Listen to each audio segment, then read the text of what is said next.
Welcome to episode 5 of the conference's Spread Respect Conversations. I'm Marcus Bishop, Assistant Director, Operations and Championships at the League, and I'm going to just begin with a few housekeeping items before I turn it over to our moderator today. First, I want to thank everyone for joining our conversation today. We are grateful for your investment in this critically important topic, and we just want to overall thank you for being here. Today's episode features Monica Majors-Guient and Dr. Sharon Bryant, both of Binghamton University. We are looking forward to hearing from these two distinguished women sharing their personal experiences and expertise. We will be taking questions throughout the episode today. So to ask questions, you can submit those questions through the Q&A button at the bottom of your screen. Questions can be submitted anonymously if you wish. And to do so, you can check Submit Anonymously box before you submit your question. Lastly, we have a very brief survey we'd love for you all to participate in once the webinar ends. A link will be dropped in the chat box towards the end, and it will also pop up in your browser at the end of today's webinar. It should only take about 3 minutes, but we greatly appreciate your feedback as we will take valuable insights from your comments, and we can use those as we plan future Spread Respect episodes. So thank you in advance for your feedback. Before we get into episode 5, we definitely want to make sure we tease out episode 6. And in continuation of our Spread Respect conversations, we now want to make sure we get into the student athletes around our conference. So in our next episode, we will have a student athlete only panel featuring Jordan McLemore of Hartford Women's Basketball, Jameer Robinson of UMBC Men's Track and Field, and Christy King of UMass Lowell's Women's Lacrosse team. These student athletes will share their perspectives on racial injustice and inequality on their campuses and in their personal experiences. This will be the first episode specifically for student athletes. So we encourage all the administrators and coaches on today's webinar to share a registration link that we will make sure we add in the chat today so that your student athletes can get registered. We look forward to continuing the conversation with our student athletes and looking forward to having this exclusive panel just for our America East student athletes. So we encourage you to get your student athletes registered. Additionally, as we continue this work in racial injustice and social justice, we have created a Spread Respect Social Justice Toolkit. Below, you'll find a link there, americaeast.com/SR Toolkit, where you'll find a variety of books, websites, articles, movies, things that can further educate you on issues of social justice. We encourage everyone on the webinar, as well as those who are not, to visit this link and hopefully improve your understanding of social justice. So please take a look there. Lastly, we want to make sure that you join the conversation. We look forward to the conversation we're going to have today, but we want you to share your thoughts and insights via social media using hashtag Spread Respect. So please join the conversation and share your insights. And with that being said, I want to turn it over to today's moderator, UMBC's Deputy Athletics Director and a longtime Three Pillars Academy moderator for the league, Jessica Hammond-Graff. Thank you, Marcus. And thank you everybody for joining us today for our 5th Spread Respect conversation.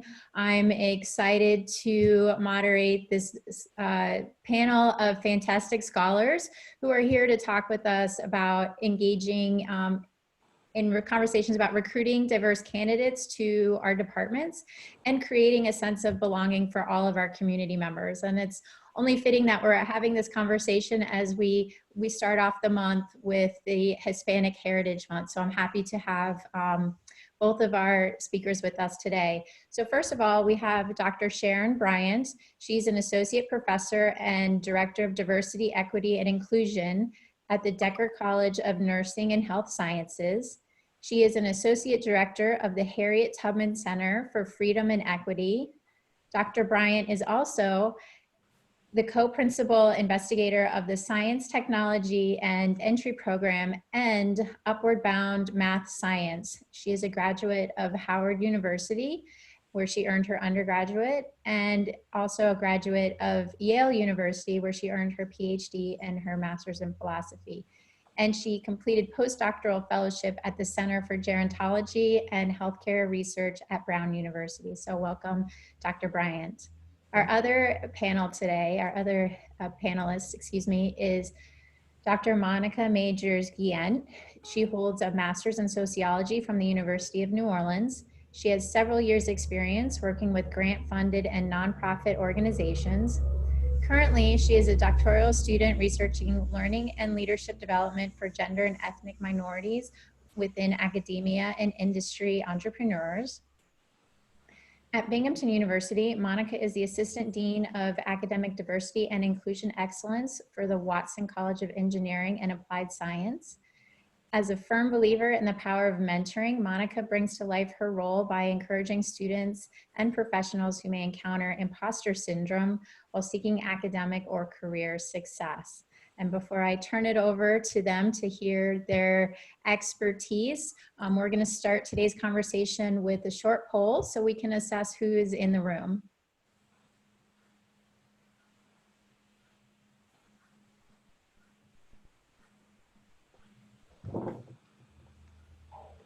So I just ask everyone to take a minute to read over these few questions and please reply accordingly.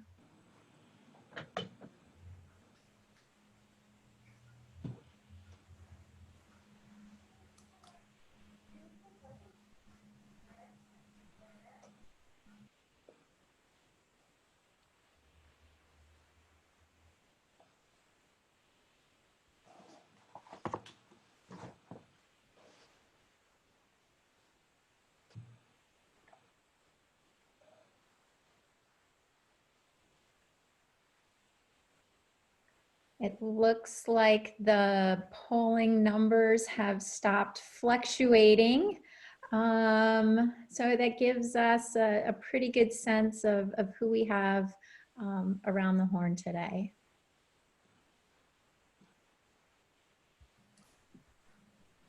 Oops.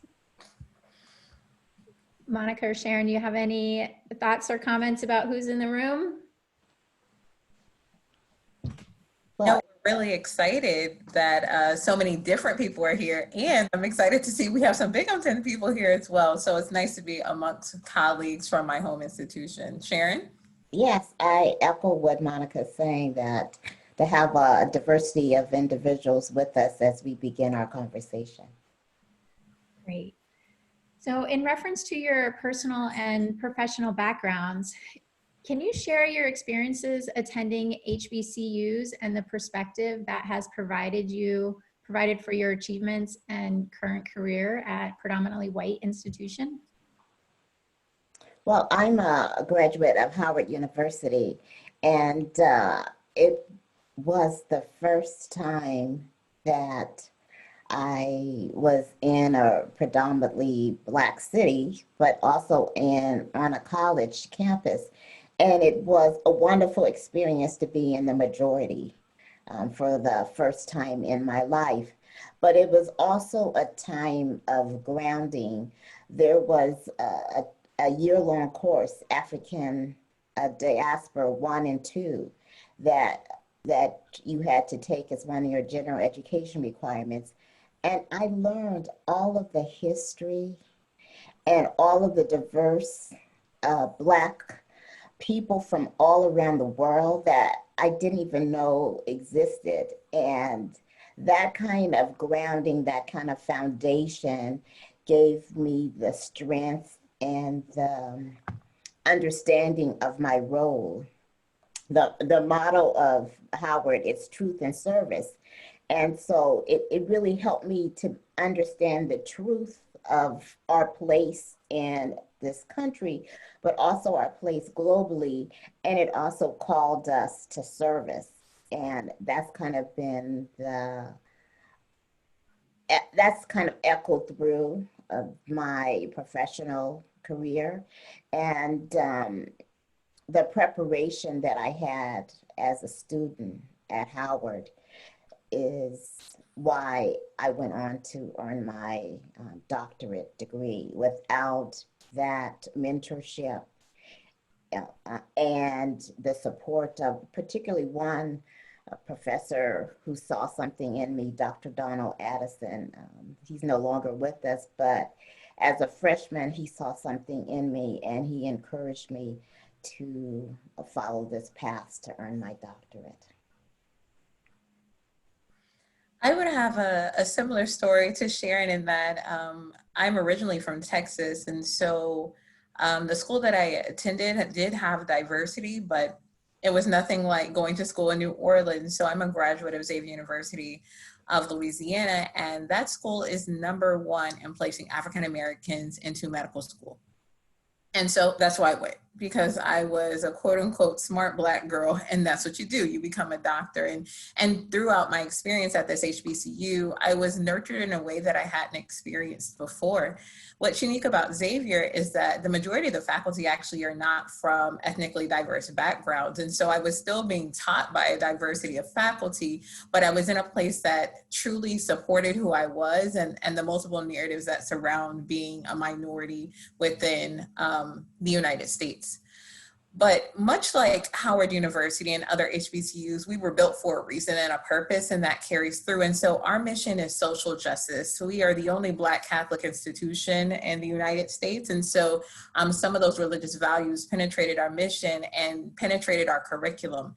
And so although I came in seeking to serve and help as a medical professional, that transitioned very quickly from organic chemistry and physics. But outside of that, I still had the desire to help, and the work that I do now is how I'm serving my vocation. I think the things that I do serve my vocation and happen to align with my profession. So whatever role I'm in, I'm seeking social justice, diversity, encouragement of other individuals who may encounter obstacles. And so that's kind of how I ended up in this place. I don't think anyone ends up doing diversity work like on purpose. I think it's something that kind of happens to many of us because of the intentions of our innermost self. Yeah, absolutely. And now you're working on your doctorate in another way. Yes.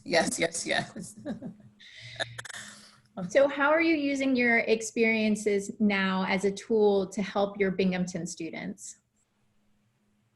Well, this spring was when we all had to flee our campuses and quarantine in our homes.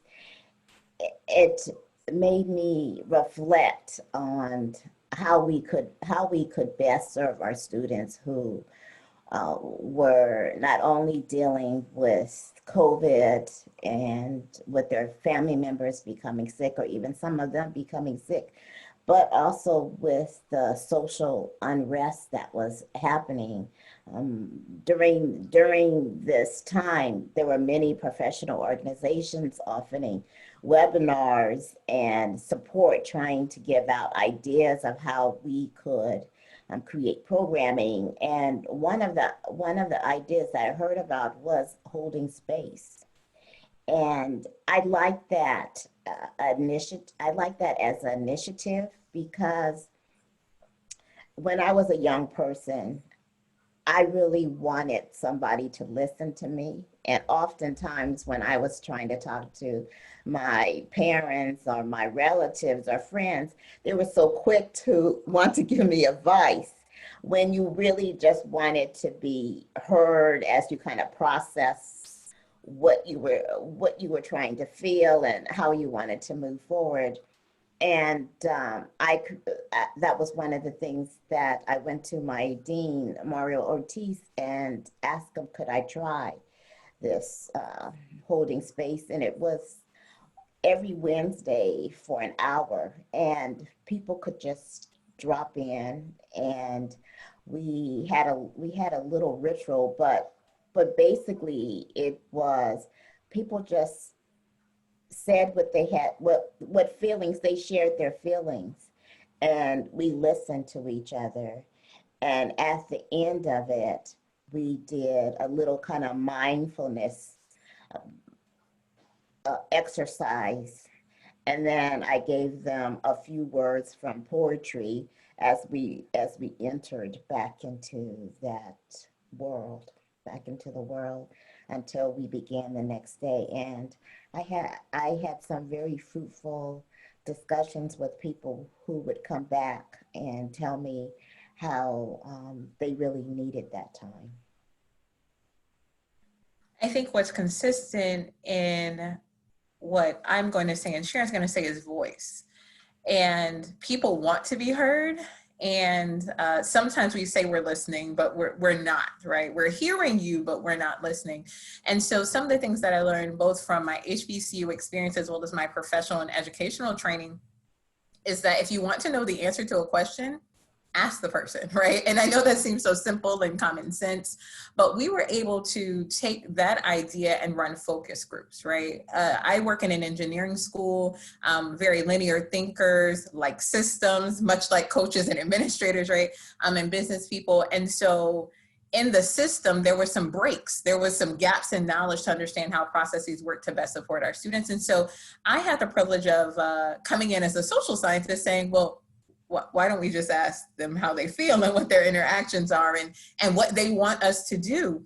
And doing that, it was very profitable for me in the information that I received. One, I got to know what we were doing right, which always feels good, right? So in the diversity and inclusion and equity world, and anytime you're working with students, higher education, many times the microscope is on us, highlighting where we need to grow or move or fix. But to hear from students that were doing some things great was wonderful for me, our faculty, staff, and those small successes help us move forward. Conversely, I saw that where we could pivot, right? Like, it's like, oh, we have the resources. We're just doing something a little bit differently than what they're looking for. And then there were some glaring areas where it's like, oh, we need to make some changes. In addition to that, coming from, and I do attribute this to going to an HBCU and learning how to do social justice, like knowing how to, what civil disobedience is and all these things. The moment that the social unrest started happening, I was very cognizant that the voice of students who already felt unheard is going to feel even more muffled because of what's going on in the bigger world, right? And then their small piece of that world here within our university at a PWI, right? Numerically, you're just not very represented. And so we held a town hall. I'm very focused on bottom up as well as top down initiatives. And so it was critical for our leadership to come out and say something, right? And it didn't have to be jarring or provocative, but they had to say something and it had to be concrete and explicit. And so during our town hall, it was an opportunity for our faculty, our staff, our students, as well as just some of the friends of our college to hear about how we view things, where we want to go, and how we plan to be there. It was a great conversation for an hour and a half, and it was over, and I still am getting feedback consistently about it, but we've now taken those opportunities, right, that were discussed during those meetings to move us forward in alignment with our goals and initiatives. That's great that they felt so willing to share and provide some of that critical feedback to make those lasting changes. I think sometimes people are a little nervous when they get in those spaces to tell you what they really think. So it's great to hear that you had that experience. I think we have to create spaces that we know that people will make mistakes, but it is a learning process. I'm just thinking this week, this past 6 months, the language around diversity is constantly evolving. And it's hard for individuals to keep up, even those who this is part of their job. And so I think that sometimes people ended up behind when they didn't realize they were, and might use terminology or might have thoughts that are not current. But if people don't speak it out loud and for you to, in a gentle way, explain to them where we are now with these thoughts or these concepts, then people aren't able to grow. So I think these spaces that we've been creating have been ones and which we are trying to allow free expression as and to hear each other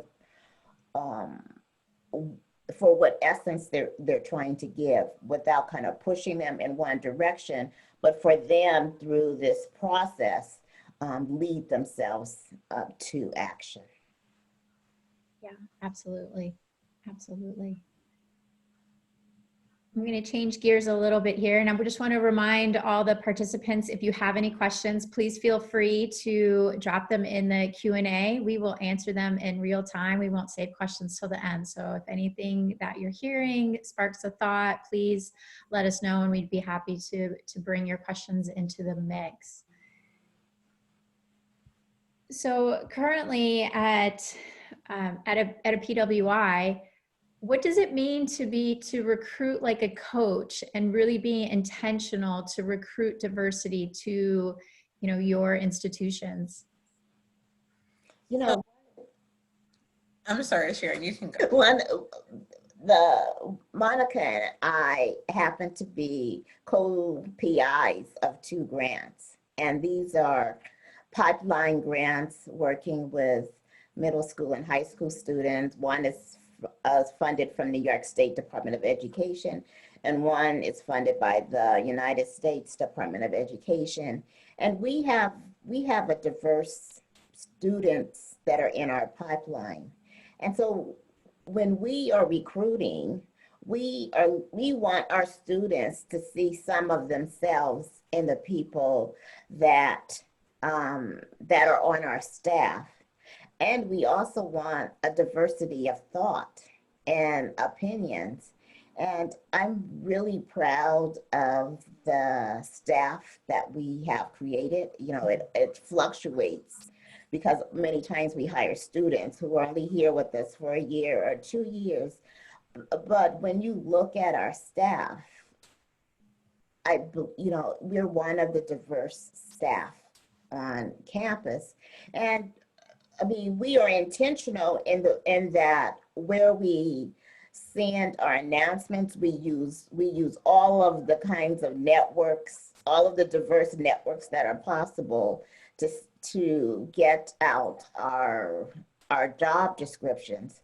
But we feel that as if we have a duty to make sure that our staff is reflective of the students who are part of our programs.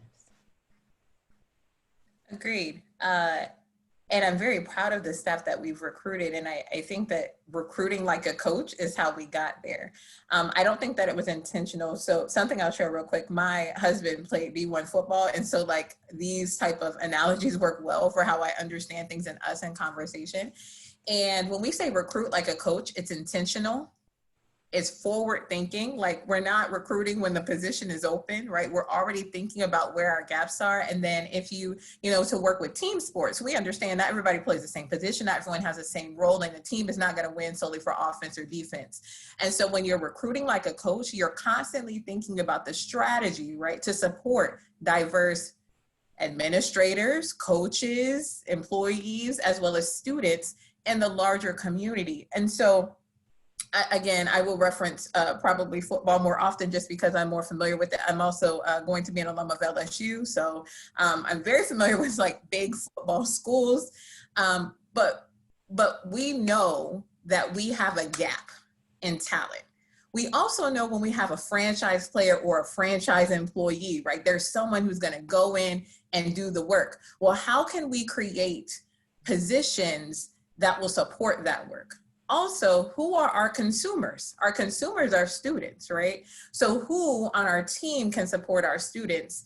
I understand that when I walk into a room, I am an African-American female. And so even though we had the focus group and other opportunities, I'm gonna walk into some spaces and not be able to build rapport as easily as some of my colleagues or some of my staff. They're there for a reason. And so when we say recruit like a coach, it is forward thinking and it's strategic. And when you do it, it's very successful. I try to cite people very frequently. So let me also say this concept is not my own.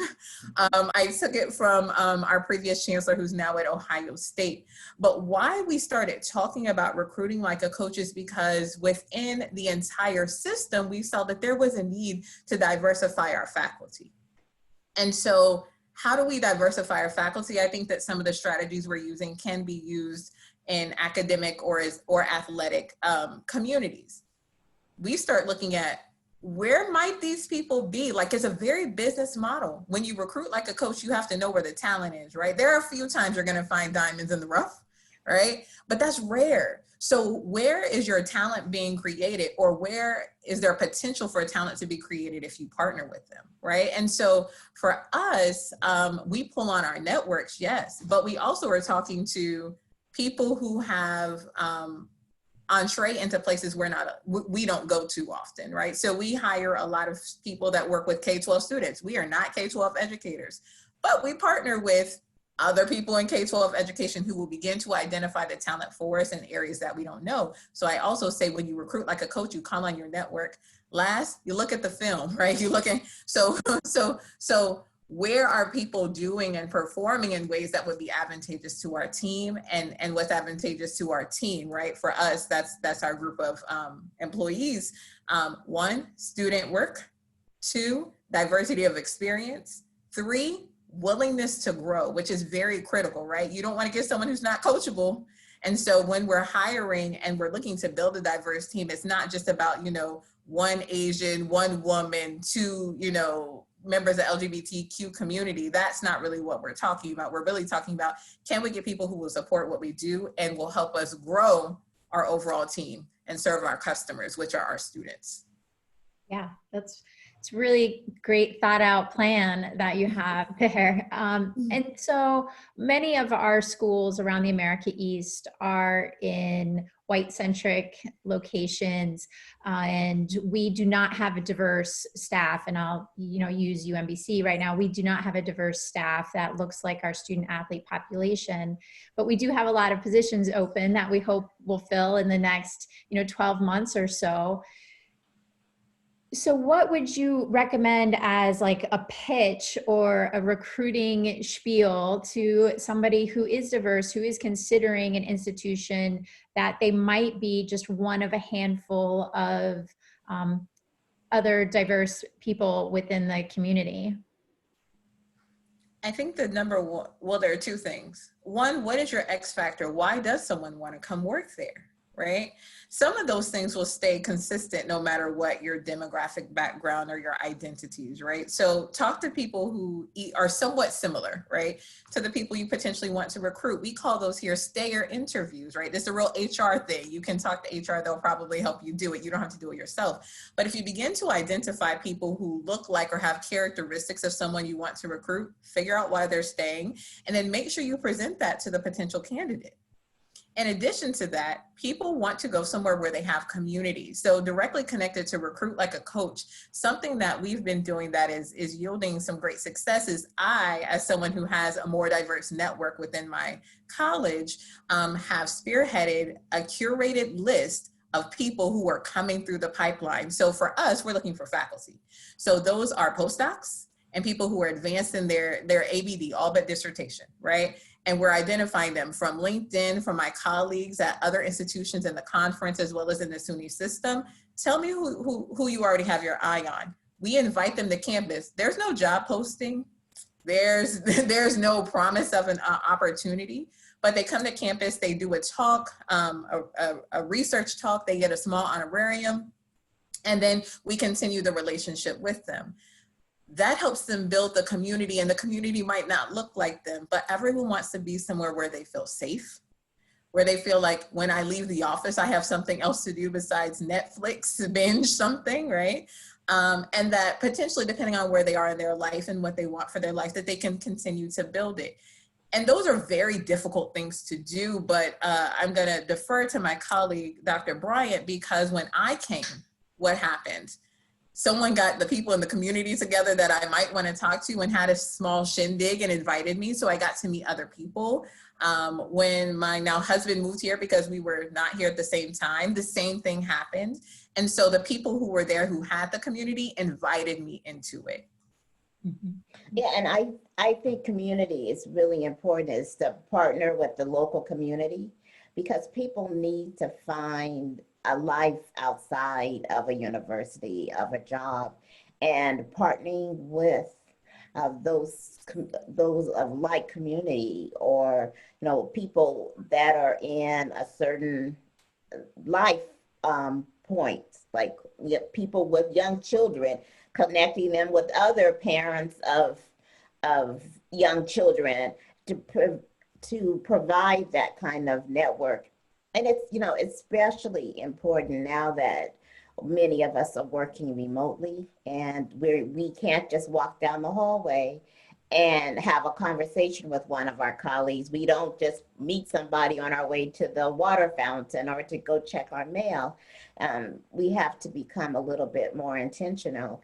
We have the last Friday of the month, we have a Zoom gathering of a diverse group of women on campus. I mean, we have our list, probably 60 or 80 names on the list.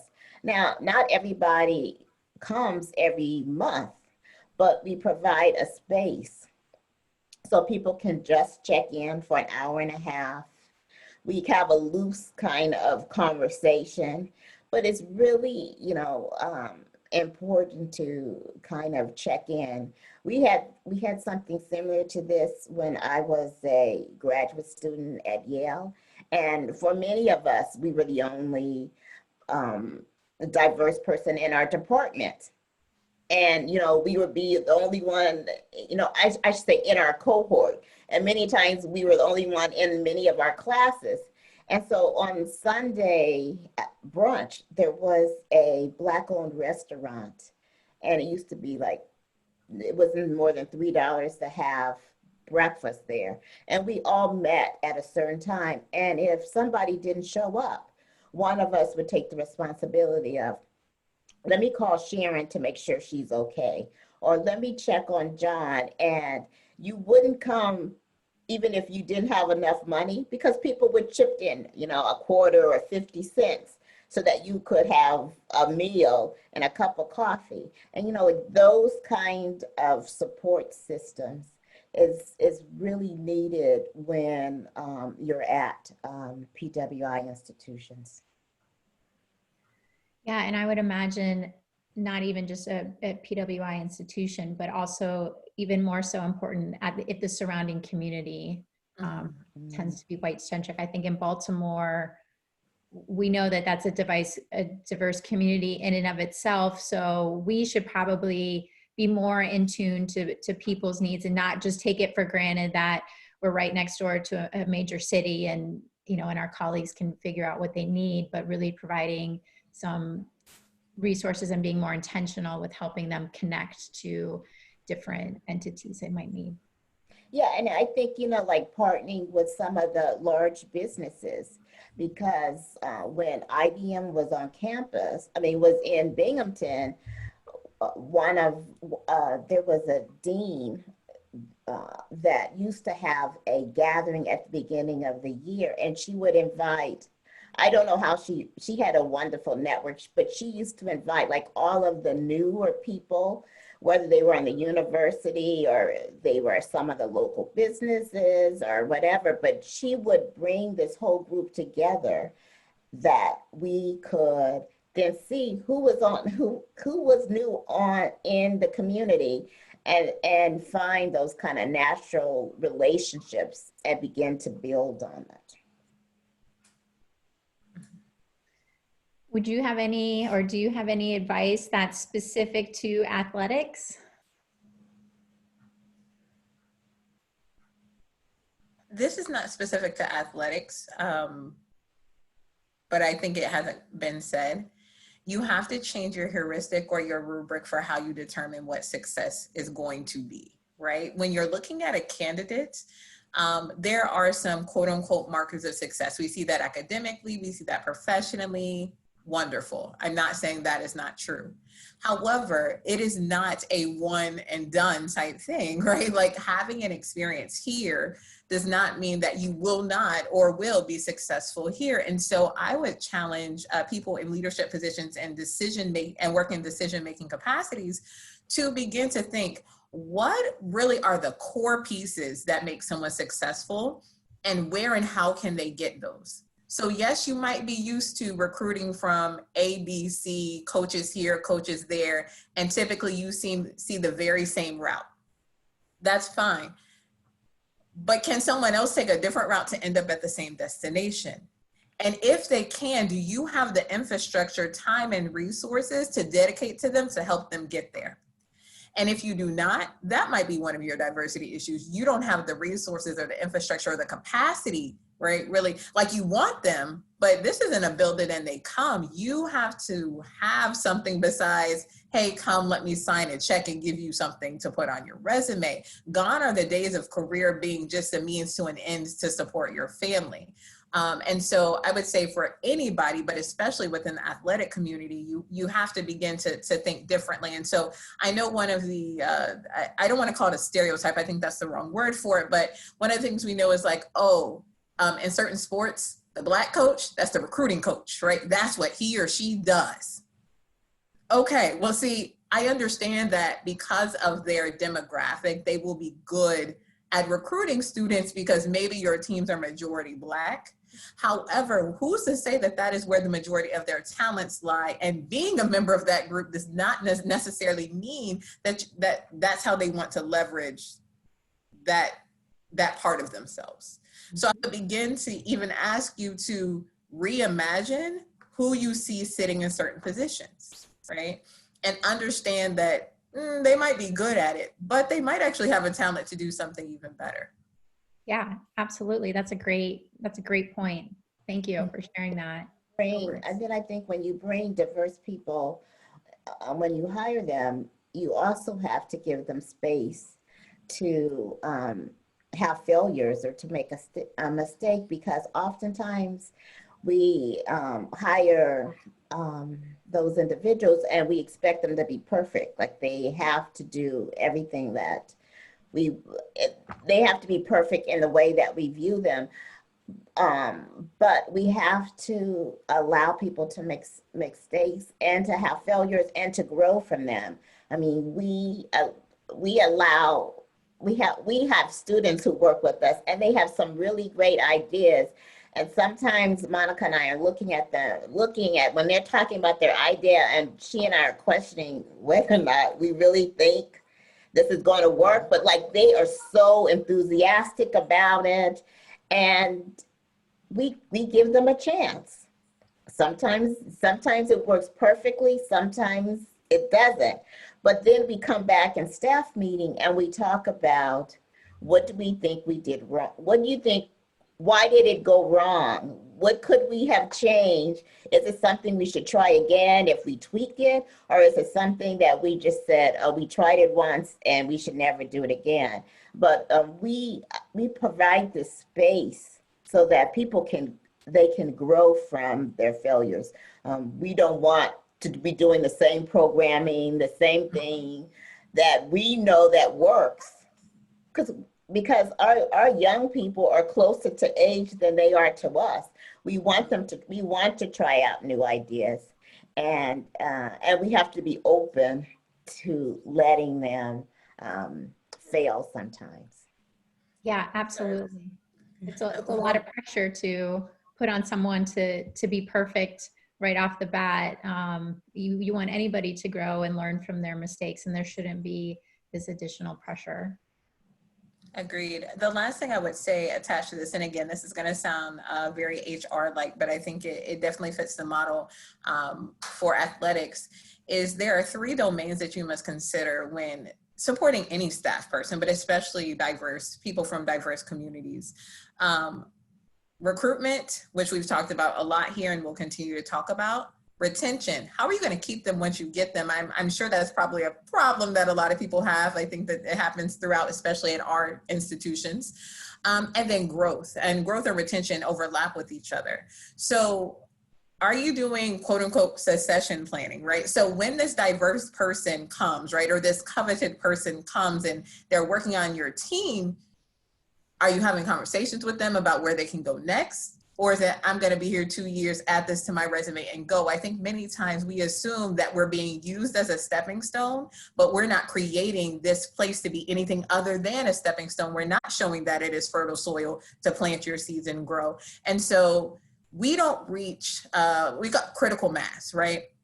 When you reach critical mass and people understand you to be inclusive and supportive of diversity, no matter if you have a whole lot or very little, word of mouth and like the culture will be attracting to those people. But sometimes we can't reach the critical mass because no matter how hard we recruit them and get them on, they don't stay. And the reason they don't stay, we have to look internally. They're not staying for a reason. And some of that is the place that we are, but some of that is the place that they can't grow.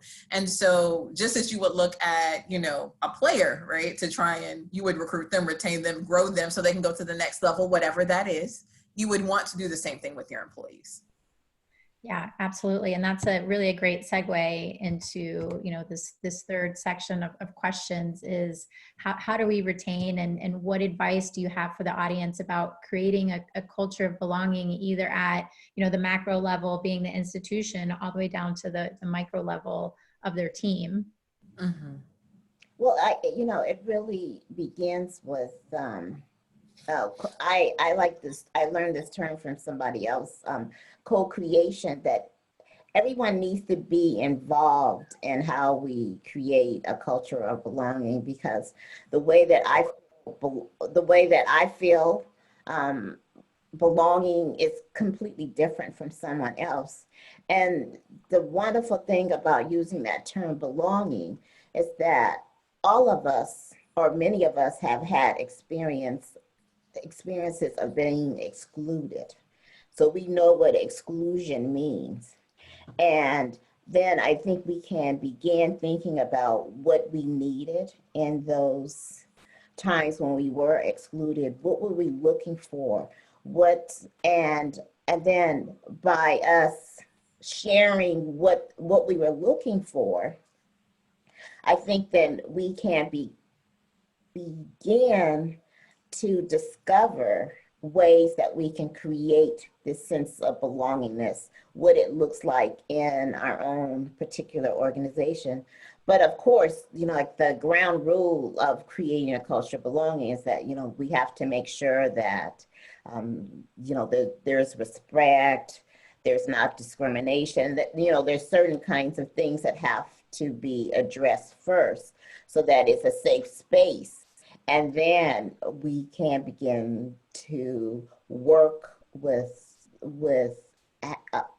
almost, you know, like through focus like groups, having people talking about this to then try to see the commonalities among the themes that people are identifying of what they need to see in order to have this sense of belonging. I agree, and I want to provide some guidance that something you probably already know. Becoming more diverse and having an inclusive culture is not going to happen in one semester, right? And so I say this on two sides. One, I know me in terms of my work. I'm impatient. I want the outcomes. I want to see it. I'm measuring all the time in all areas, right? But on the other side, we can't use that as an excuse to not grow or to see that small incremental growth thinking that we can't do anything better. In addition to that, I think that it's critical that we understand the intersectionality of every person. I'm not just Black, I'm not just woman, I'm not just administrative, like I'm not just any of those things.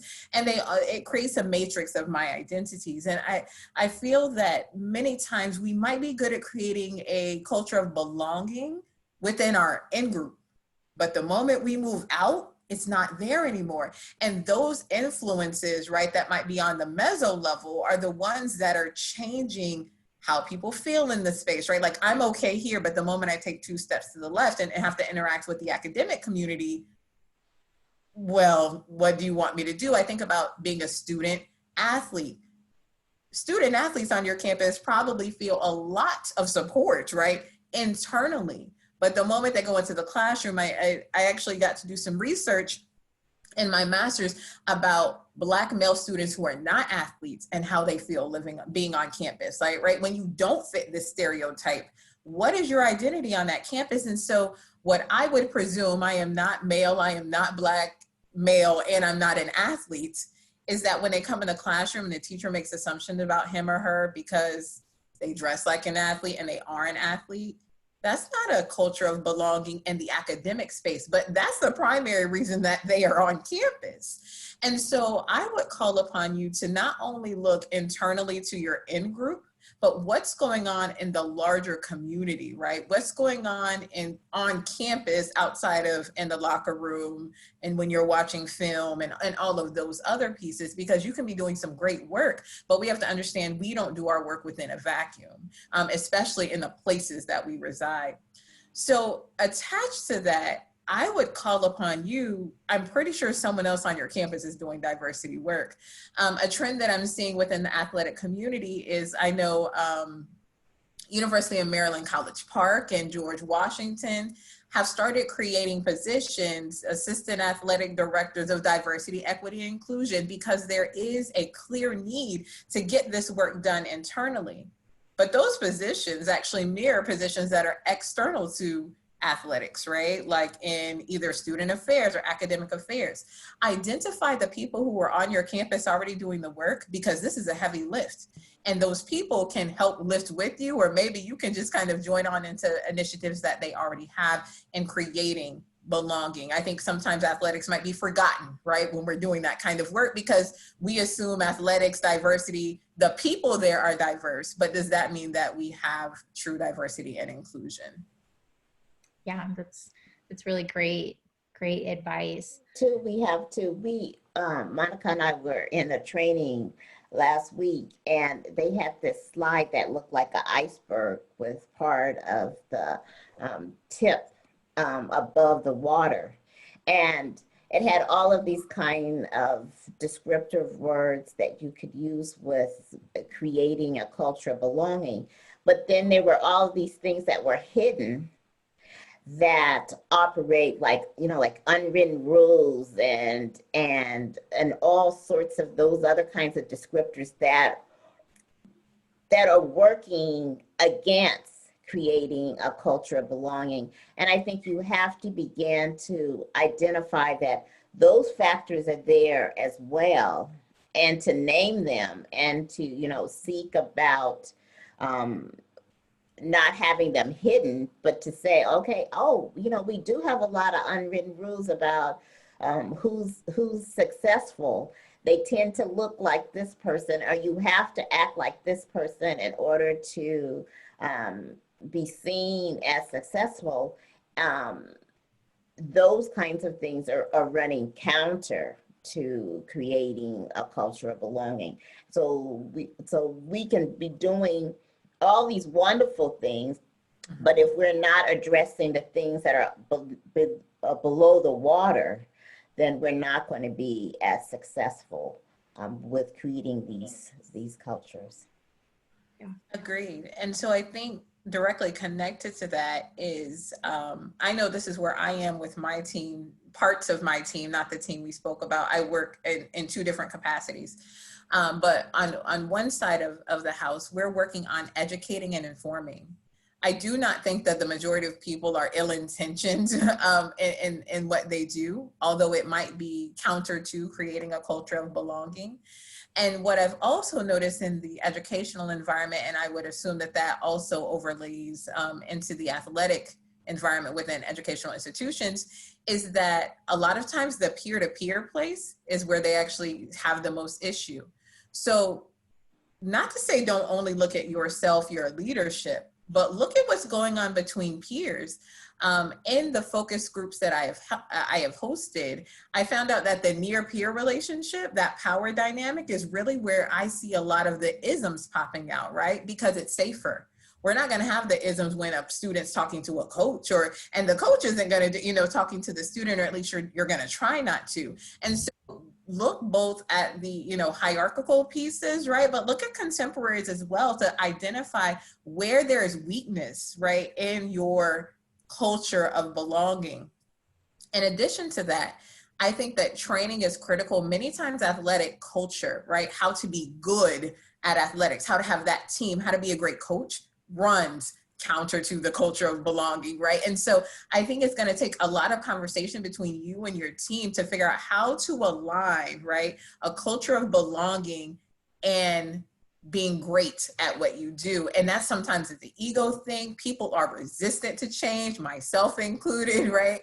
And so when you come in and start saying like, we're gonna build a culture of belonging, you're gonna get some pushback. And so my question to that is, instead of coming and saying, we're gonna build a culture of belonging, is there other language that you can use to say, we're going to build a culture of respect. We're going to spread respect, right? And that's why I love the name of this series, because it really encompasses many of the parts of diversity, equity, and inclusion that we're trying to achieve. So I guess my call to action in this short statement that I'm making is look up, look down, and look to the side to see where you have breaks in your culture and weaknesses on your teams. And in addition to that, provide the resources to fix it. And sometimes it's a webinar and training, and sometimes it's just a conversation. That's really great advice. We have about 9 minutes, 8 minutes left of our conversation today. So again, if anybody from the audience has any questions, please feel free to drop them in the Q&A box. We'd love to hear from you. But Monica, I also know that you brought a slide for us to share, and I wanted to make sure that we left some time to cover that. Should we cue it up now? Please, please, please. Thank you. So everyone, what's coming up now? My current studies, my doctoral work is in human resource development and leadership development. And so this is an organizational change model by Cotter. It's used a lot and it's been adjusted a little bit here, but trying to speak to the audience, I understand we all are looking for a plan. And I'm that person too. Like, I want to know what, I like steps. I like to know how things are supposed to move, especially in the, you know, the territory of diversity is not always an easy path that's been cleared for us, right? Sometimes it is. And so in this organizational change model, there are 8 steps.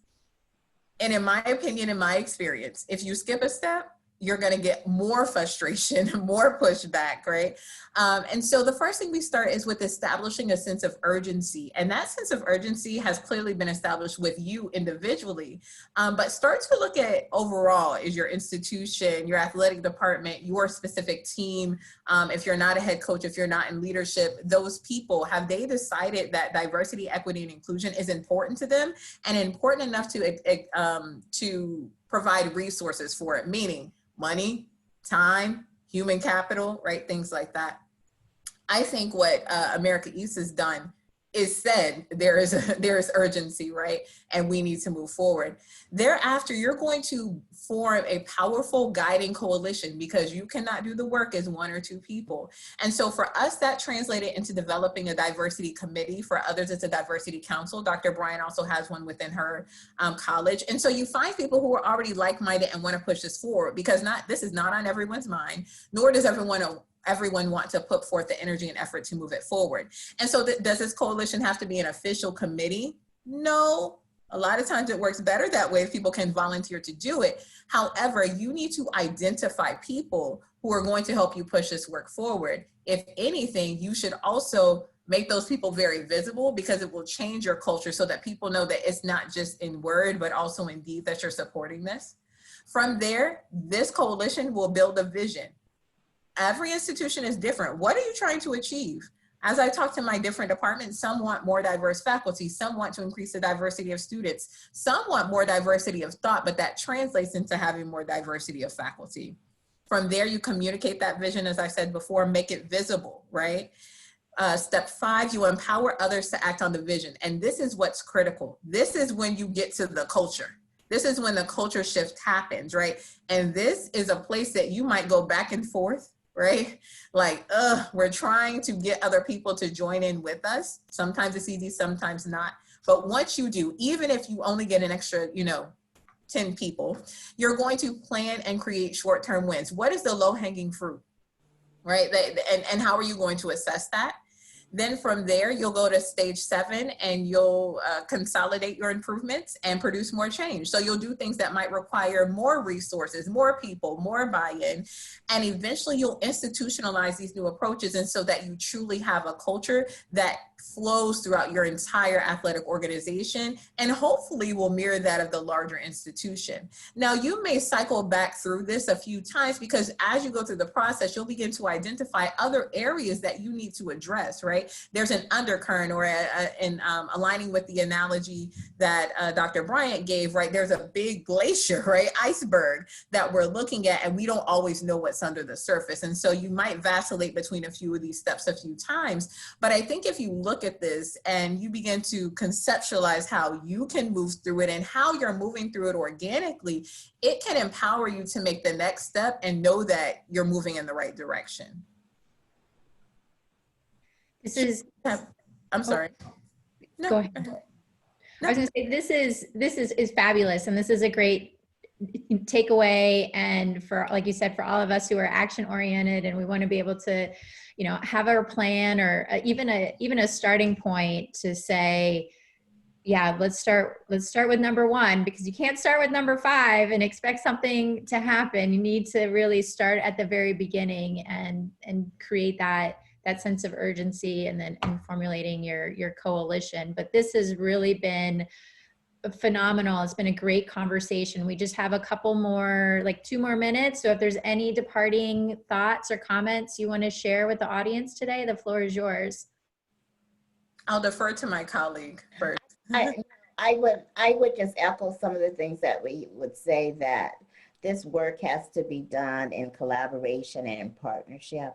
It can't be done alone, and the partnership has to include it has to include students, it has to include staff, it has to include faculty, it has to include some of our community partners as well.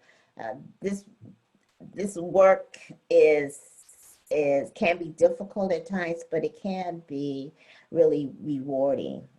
But it's work that you can't do it alone. Agreed. And so in part, I would ask you again to reach up, reach down, and reach across.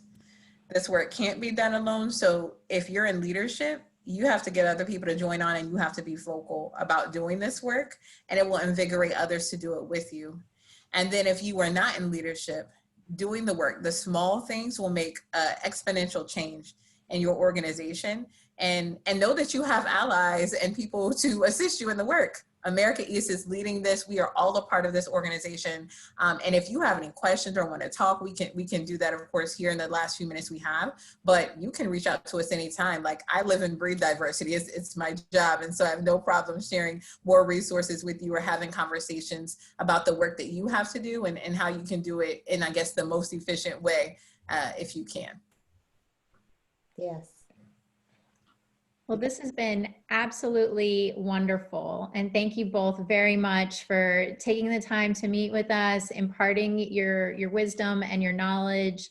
I know that your students on Binghamton's campus and your faculty are greatly benefiting from your expertise. And, you know, I thank you for sharing that with the rest of the conference so we can continue to move that bar across all 10 institutions. So thank you again for your time today. Thank you all. Thank you to our panelists for sharing their thoughts during this conversation today. I want to thank all of our audience for being here. Please make sure to share your feedback with the survey. They'll be populated in the chat as well as at the end of the webinar. Please encourage your student athletes to attend episode 6, specifically for our student athletes. And please do not forget to check out our Spread Respect Social Justice Toolkit via our America East website. Again, thank you for spending the hour with us. We hope that you were enlightened, and we hope that you have a great rest of your day. Thank you, everyone.